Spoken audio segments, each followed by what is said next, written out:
afternoon and welcome back to Football League World TV. We've got a fan debate show for you on the channel this afternoon where we're going to be looking at Sunderland and what's going wrong at the Stadium of Light. I've got Sunderland fan Jack with me this afternoon. Jack, how are you getting on? I'm good, Alfie. Good to be on again.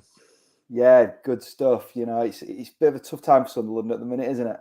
Yeah, it's probably the worst I've ever seen as a fan supporting the club for 17 years.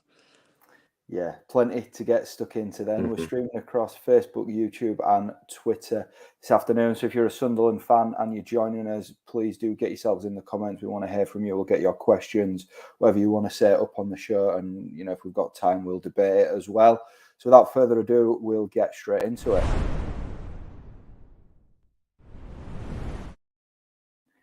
You know, as we've sort of touched on already, it's a little bit of a tough time to be a Sunderland supporter at the minute. It's 4 defeats in 5. They've transitioned from Lee Johnson through an interim period, and now Alex Neil is in charge. Jack, firstly, you know, just give us a little bit of an insight into how you're feeling as a Sunderland fan at this moment in time. If I'm honest, it's just I feel quite depleted and disinterested with the club at the minute. After the defeat on Saturday, I never really felt any emotion to it anymore. It's like I've become numb to it because we've had this much pain as a fan for so long. You can sense that a lot of fans are slowly falling out of the club, and you wouldn't think that looking at the attendances because we still had 30,000 there on Saturday, but there was no atmosphere. The club just really feels dead at the moment, and the football and the pitch is not helping at all. No, we'll touch on that game now. Obviously, a 2-1 defeat to MK Dons on Saturday. You know, it was a disappointing result there. As you said, 30,000 people turning up week after week and a real game to get up for. You know, Alex Neil's first home game in charge and the fact that it's against a promotion rival almost. I mean, I only saw sort of extended highlights of the game, but the defending for both goals was quite alarming. Really, Jack, how concerned are you with the defensive side of Sunderland's sort of performances at this moment in time? Well, towards the start of the season, we looked quite good defensively. Everything was going well, but it just seems like recently, and especially Saturday, it was compared to recent games, the defending wasn't as bad as it's been, but we were just cut open so easily by 2 counter-attacks, and then that's lost us the game because we couldn't create anything go forward. We have such a slim defensive structure at the moment because of the release of Denver Hume in January to Portsmouth, and then we lost Tom Flanagan to Shrewsbury, which a lot of fans, he wasn't their number one fan as Tom Flanagan, but he's still a defender. He's probably our best performing defender of the season, so to let him go halfway through the season, which a lot of fans now think might have been just to fund the transfer of Jermaine Defoe, was bemusing, to be honest with you. And now we've got 4 senior centre-halves at the club, I think, one of which is 18 years old and is quite weak, and the other hasn't played a professional game in over a year. So trying to find a strong defensive structure is quite difficult at the moment, and you can see it's taking a toll on our games. Yeah, and that was the standout thing that I picked up on, just how easily MK cut through the Sunderland defence at the weekend. In terms of the result and sort of seeing MK pull away into third and sort of keeping on the coattails of the top 2, how damaging do you think that the result was? Oh, hugely, because if you look at it, if we'd got 3 points, we'd have been sat third, and now we're sat outside the playoffs. So that is the definition of a 6-pointer, and how it can a defeat can drag you so far away from where a win would have took you is like that just sums up how huge that game was. MK Dons, obviously we played them earlier in the season, we beat them, and they're a bit of a surprise team up there at the moment, but you can see they play really good football. They keep the ball on the ground, and obviously, as you've seen through the 2 goals, they cut through us extremely easily. But that result could probably have been the one to kill off our promotion hopes, in all honesty. A win maybe would have got the fans alive a little bit more, but defeat is pulled teams away from us so much more, and it feels quite far away now. Yeah, just sort of touching on what we've been discussing so far and the defensive side of it. I've got it down as 13 goals conceded in the 5 games that it's been without a win now. slipped down to 7th in the table. As you mentioned, a win would have seen you 3rd on Saturday, but how tight League One is, you're down in 7th as we speak. Alex Neil, a new man in charge as well. He's got a lot to address, but if there was 3 things that you really think Neil needs to address at the minute, what do you think that they'd be, Jack? Well, as I touched on earlier, and this is a very, very difficult job. He's came into a poison chalice, to be honest with you. But it is finding a defensive structure that can endure the rest of the season and will work. A lot of our games previously in the season have been won with a back 5, and the stats show that we've won so many more games as a back 5. Our win percentage is so much higher than when we've played a back 4. So he needs to find a defensive structure that works and can last the season. But again, that is difficult with such a slim amount of numbers in the back line. Secondly, I think you've got to look at the signing of Jermaine Defoe. It was a huge lift for the club. It feels like it could be a bit of a PR move by the club to try and get fans back on the side. Obviously, his first home game, we ended up getting nearly 40,000 in the stadium as this huge Jermaine Defoe homecoming, and then lost 2-1 at bottom of the league, Doncaster. So it feels like it could have been a huge PR move by the club. But now he's got the responsibility of trying to get to 4 minutes, lift the fans, because he's the only way the fans are going to get lifted at the minute. And we know, we've seen Defoe play for years and years. If you give him a chance in the box, he'll put it in the net. So if we start creating chances around Defoe and also get Stewart on the ball as well, that's something he needs to look at to try and get Defoe goals and create more chances within the team. And finally, we've obviously, it's a bit of a top-heavy scenario because we've got slim numbers at the back, but we've got an abundance of attackers. So obviously we brought in Jack Clarke, Patrick Roberts, we've got Elliot Embleton, Alex Pritchard, players like that. And Alex Neil needs to work out who his best starting lineup is attacking-wise, and then who we can bring on as fresh legs late in the game to try and make a little impact. We've seen Jack Clarke come on for the last 20 minutes of a few games, and he's ran at defenders and got the fans on the edge of the seats. So maybe that could be something to bring him on and give him an impact late in the game, but also giving him a start and giving him 90 minutes to do that could create a lot more chances than it would do in just 20. Obviously, we've got Alex Pritchard, who's very, very talented. We've all worked that out. He's miles above this league. But yeah, just trying to find maybe that 3 behind Stewart or that 2 behind Stewart and Defoe, and one that actually 100% works.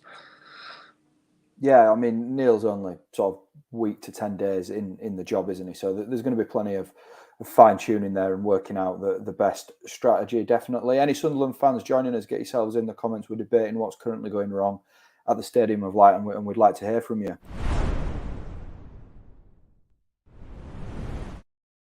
And just sort of taking a brief step back from what's going on the pitch at the minute, we're going to discuss boardroom level at the moment. As an outsider looking in at Sunderland, it does feel like there's a lot of unrest, amongst the fans when it comes to the board and where the club is at the moment. I don't think the handling of finding Lee Johnson's replacement has been particularly well received. I think that they expect the fans, correct me if I'm wrong here, Jack, but the fans expected a little bit more of a swift appointment and a bit more of a plan when they pulled the trigger on Johnson. Oh, absolutely, yeah. We thought when Johnson was sacked, you'd think any normal ownership group would have a plan in place to bring in a manager straight away, because our season when Johnson left was on a downward slope. So you need someone in straight away to bring that up. But we waited so long. We had another 3 games in that time. I think, another 3 games in that time with 3 defeats, or maybe 2. And that again, them 2 results, it doesn't seem like much, but in the be-all and end-all, that's going to cost our season when other teams are picking up points. He needed to bring in, whether it was Roy Keane, who was a name who was mentioned quite heavily, or Alex Neil. He could have. Apparently, that was a name that was mentioned quite early on after Johnson's sacking. So he should have been brought in days after Johnson's sacking, rather than waiting 2 weeks after, and his first game being Wimbledon just a day after being appointed. It wasn't really fair, and the fans just didn't really know what was going on. It has caused quite a lot of unrest. And then obviously last week, a lot came out about the numbers and percentages of who owned our club. we all thought Stuart Donald, Charlie Methven, and Juan Sartori were out our club or very, very small shareholders. It turns out as a collective, they are the majority shareholder in the club. And Kirill, who we were made to believe was our owner and majority shareholder, only owns 41% in the club himself. So again, that has caused a lot of unrest now in the group of fans. And the community spirit is just sort of gone because we don't know who owns our club. We don't know who's making these big decisions, and it's caused a bit of a divide, unrest with the fans. Fans not knowing if they're going to renew their season tickets next year, whether protest. So yeah, it's worrying from the ownership side, as we don't really. There isn't a clear filter down of what's going on in the club. No, absolutely, and I think that when you're down in League One, there's been so many occasions before of big clubs getting stuck in the third tier, and when there's that sort of divide between, fans and owners, and everybody in the club seems to be pulling in different directions, then it's just very hard to get going, which seems to be the case at Sunderland right now. We've talked about a lot of negatives here. We don't want to just be all doom and gloom this afternoon, so we'll talk about some positives. Ross Stewart, first goal since mid-January at the weekend, despite the defeat to MK. How important is that for him, do you think, Jack? Oh yeah, it's absolutely huge for him to get back on the score sheet. I feel like could have been slightly affected by the Jermaine Defoe move, as a lot of fans were chanting after him, and maybe the attention's gone off a bit, Stewart, and he's lost a bit of concentration. And I think Wickham away was his last goal when he scored twice. But yeah, he has struggled. He hasn't been himself for the last month or so. So getting back on the score sheet and get a bit of confidence, and a good goal it was as well, is huge for him to try and kick on. And now is the time, if he wants to get goals, now is the time to do it. He got in some good areas on Saturday, and obviously the delivery was perfect for his glancing header. So it's hugely important for him to get back on the score sheet, yeah. Yeah, and as you've sort of alluded to a little bit earlier, Alex Pritchard seems to be in a good little bit of form, just a couple of nice touches and creating opportunities, and he scored a couple of great free kicks recently. Is he somebody that you could see sort of pulling Sunderland back, forwards and in the right direction on the pitch? Yeah, he's always seemed since he joined like he's someone who wants to lift the fans and bring them up with him. He's always encouraging his teammates. I've seen him do like media duties sometimes for the club and discussing the game, which is a really nice thing to see as a Sunderland fan, because you want to see the players come out and talk about how they feel about it, rather than just the manager and backroom staff half the time. So, and he is a very, very talented player. I mean, we've seen him have multi-million-pound moves in the Premier League before. Everyone knows his talent. He's one of the best players in this league. And to see him score 2 identical free kicks within 4 days of each other was fantastic, But throughout the full season, he's just been brilliant. He's a little magician behind the striker, diverting play, playing it wide, going through the centre. So he is a huge, huge part of our squads, and first name on the team sheet most weeks, in my opinion. And he's, of course, worked with Alex Neil before, which was another little bonus of bringing Neil in. That can only be a good thing, can't it? Oh, absolutely. Obviously, he worked at him with at Norwich, sorry. So Alex Neil must like him. And to come to a club and Pritchard already be here, he knows him. Pritchard knows Neil. Pritchard knows what he's about. And it's just going to give Pritchard more confidence that he knows the play style and he knows what Neil demands of his players. Absolutely. A glimmer of hope for Sunderland fans there with that relationship and how that could blossom in the coming weeks.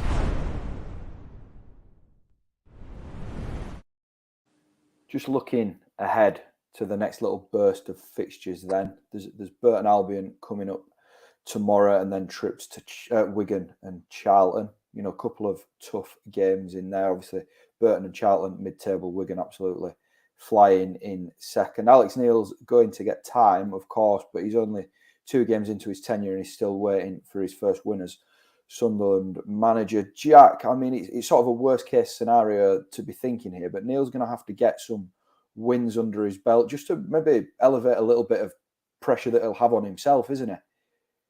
Absolutely. He's absolutely desperate for a win on Tuesday. That anything less will simply not be good enough, and the fans will be back on the players' backs, and that might even go on to the manager.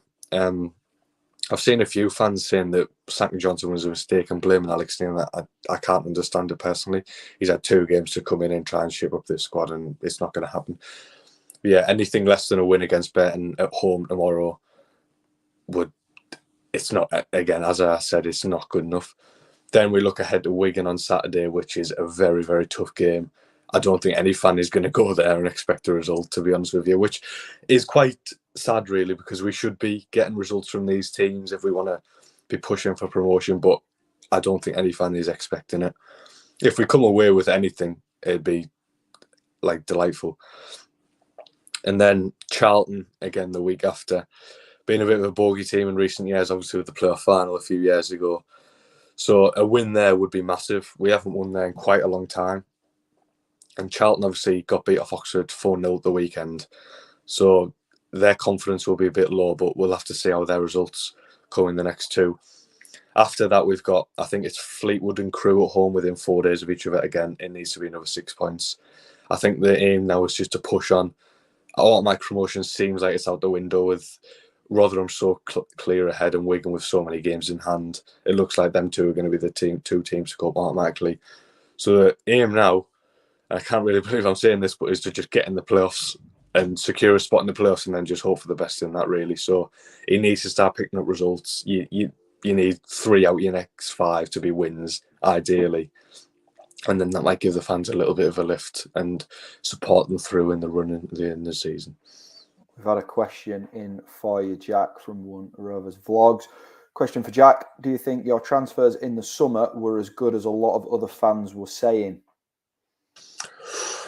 I feel like we had a better January window than we did a summer, but looking at the summer window, it looked really slow as we were watching it come through the month of July and August. Obviously, we signed Callum Doyle, who a lot of question marks were around him because he was a 17-year-old lad. He was younger than me, and I wasn't really sure how he was going to attach to a League One team. But then he came straight into the first team squad and got on like a house on fire. Really, he was brilliant. He's starting to go off the wire a bit now, but I feel like that's down to physicality and tiredness, as he is only a young lad and it is a tough league to endure. Got some other signings, obviously, as I alluded to earlier. Pritchard, brilliant bit of business in my opinion. I'm trying to think who else. Obviously Hoffman, our keeper. A lot of fans starting to go off the ball with him a bit. Don't think he's as good, but I do still think he's a really good shot stopper. His distribution just does need a bit of work. Djaku, a good little winger. Again, both from Germany, which was a bit different. We've never really had that before since we've been in this league, a foreign player signing. But yeah, they're 2 good little players we signed. Corey Evans in the holding midfielder. I don't really think he's good enough. To be honest, he's supposed to show these leadership qualities as captain, but he really doesn't seem like he is at all. Dennis Serkin as well from Tottenham was another young lad we signed. So the model seemed to be, barring Corey Evans, to get young players in, and that has worked at the time and it looked good. But now when you look at it 6-7 months down the line, they aren't capable to endure a full season. They're going to get tired. They haven't had enough professional minutes in their legs. So, as you say, whether they were good signings, they look good business for about 6 months. But then as you look towards the run of the season, that's when we need reinforcements. And then reinforcements haven't really been brought in. So they are good players. They're very talented players. But in terms of promotion, I'm not really sure they're good enough. No, and of course you've added a lot of talent in January there, and it's going to be down to Alex Neil in the next sort of 3 or 4 weeks to work out his best 11 and the best way to play these players and get them going. You know, just final question then really, Jack, you've sort of touched on how you think that the playoffs needs to be the aim now. You think that automatic promotion might have gone for Sunderland after this, recent run. Where do you think that Sunderland are going to end up come the end of the season? Where do you see them finishing in the table? Well, I do see this form going eventually, and we will start to pick up wins again, and we'll get a run of wins. I do obviously think automatic promotion is off the cards. I think that's Wigan and Rotherham's to run away with now. However, I do think we will settle in the playoffs, maybe 4th or 5th. We normally do well towards the end of the seasons and then go off the last 2 or 3 games. So we might just drop off that little bit and drop into 5th. But yeah, I think we'll settle nicely in the playoffs. But I can't see us going up through them, to be honest. We never seem to do it through the playoffs. It's just not our thing. So I do think a 5th season in League One is lurking. Yeah, you sort of mentioned it there that you never do too well in the playoffs. There are a few scores to settle there, aren't there? Mm-hmm. Yeah, so we need to get the Wembley hoodoo and the playoff hoodoo gone, but I can't see this group of players doing it in all honesty. I wish I could, but no. And then just moving beyond that, one last final question, I promise, this time around. Then Alex Neil, then is he the man to lead Sunderland back up the Football League ladder and back into the Championship? If it's not this season, could it be next season? Yeah, why not? I think with his own players brought in the summer, he'll have a chance to bring his own players, his own structure, and hopefully the fans will get behind him and not want him out after a few bad runs of results. I think, if he gets his own players in and we sort this whole ownership thing out, I think he could be the man to take us up next year. But I think this year it's just cutting it too fine. Nice positive note to finish on there.